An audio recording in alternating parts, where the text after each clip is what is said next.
একটা মোটরসাইকেল কিনবো, তা সৌদি আরবের যে অবস্থা, মোটরসাইকেল কিনা তো দূরের কথা, একেবারেই মানে আশা ভরসা বাদ দিচ্ছি। তো মোটরসাইকেলটা কেনার উদ্দেশ্য ছিল এর কারণেই যে রাত্রের বেলায় এদিক সেদিক ঘোরাফেরা করার কারণে। তো এই মুহূর্তে সৌদি আরবের অবস্থা, মোটরসাইকেল আল্লাহরা মানে একেবারেই এমন বিপদে পড়ছে, মানে বলার বাইরে। যারা কিনছে তারাও বিপদ, যারা কিনবো আমার মতো তারাও এক বিপদে। আমি বুঝেই বলতেছি জিনিসটা, মানে বর্তমানে সৌদি আরবে মোটরসাইকেল নিষিদ্ধই বলা চলে, একেবারে নিষিদ্ধই। আগে কিছুদিন আগে হয়তো ছিল এরকম যে লাইসেন্স টাইসেন্স কইরা হইলেও চালানো যাইতে পারে, এরকম মানে চালাবার পারছে।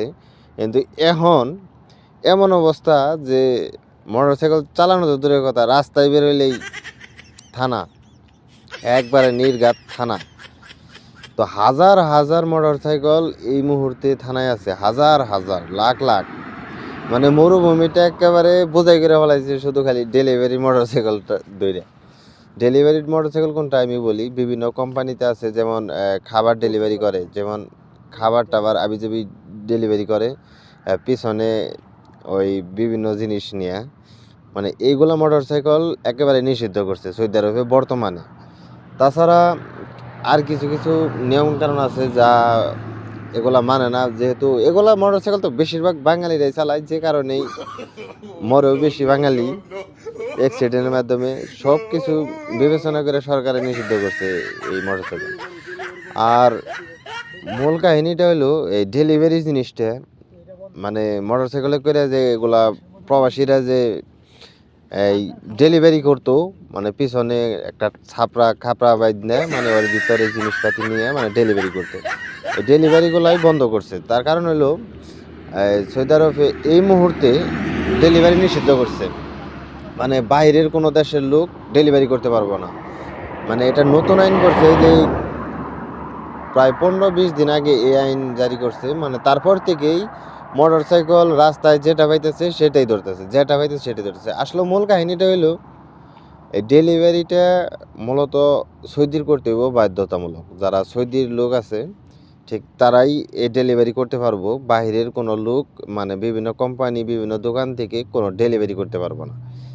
আমরা তো থাকি গ্রামে, যে কারণে আমাদের এই জায়গায় খুব একটা সমস্যা না। তবুও কোনো মানুষ রাস্তা দিয়ে মোটরসাইকেল নিয়ে বের হয় না। লাইসেন্স থাকতেও কোনো সমস্যা নাই, কোনো নাম্বার টাম্বার থাকলেও কোনো সমস্যা নাই। রাস্তায় আইছেন কোনো সমস্যা নাই, খালি গাড়িতে উঠাই দিন মোটরসাইকেল, আর নিজের দায়িত্বে নিজের বাড়িতে যান, সুন্দরভাবে কই দেয়, কোনো কথা নেই। তো একটা জিনিসের লাইসেন্স লাগে না, একটা সাইকেল। এই দেশে সাইকেল চালাইলে কোনো লাইসেন্স টাইসেন্স লাগে না। যারা সৌদি আছে তারা অবশ্যই এখন এই বুদ্ধি করতেছে, সাইকেল টাইকেল দেওয়া এখন ডেলিভারি করতেছে, ওই এইটাও বন্ধ হয়ে যাবো গা।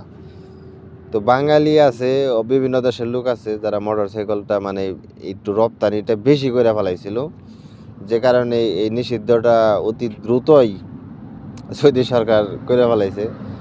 কারণ বাংলাদেশে দেখা গেল যে মোটরসাইকেলের জ্বালায় একটা ব্রিজ উৎপাদন করলে বাদা যে কি পরিমাণ মোটরসাইকেল যে দাঁড়ায় এই জায়গায়, মানে জানে যে একবারে ওইটাই সব মোটরসাইকেলই সব বাংলাদেশে। সৌদি এই সৌদির চেয়ে প্রবাসী বেশি এই জায়গায়, প্রায় 73% লোক হইলো প্রবাসী, বিভিন্ন বিদেশের লোক। তো মোটরসাইকেল বন্ধ করে দিছে অলরেডি। তো যারা ডেলিভারি ম্যান আছে এগুলার ক্ষেত্রে মানে বিশাল পরিমাণ সমস্যা। তো এই মুহূর্তে মোটরসাইকেল আর চালানো যাবে না সৌদি আরবে, লাইসেন্স থাকলেও চালানো যাবে না, কোনোভাবেই না, একেবারেই না, মানে নিষিদ্ধ। আর যদি পুলিশের খপ্পরে পড়ে যায় তাহলে জরিমানা, আর সব কিছুই তো নিয়েই যাব, তাতে কোনো বল নাই। তো যারা মোটরসাইকেল চালায় তারা অবশ্যই সাবধানে থাকবেন। ধন্যবাদ।